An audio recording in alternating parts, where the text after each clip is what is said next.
Aniana ang mga dagkong balita karong adlawa sa Mindanao.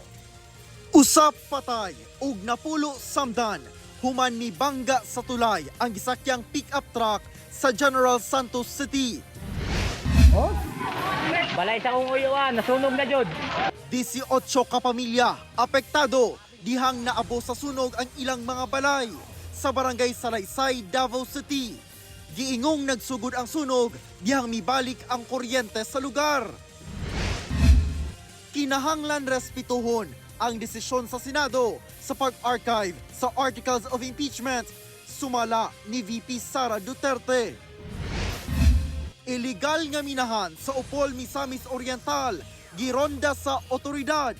Usa arestado o pipila ka ekipo pangmina na kumpiska.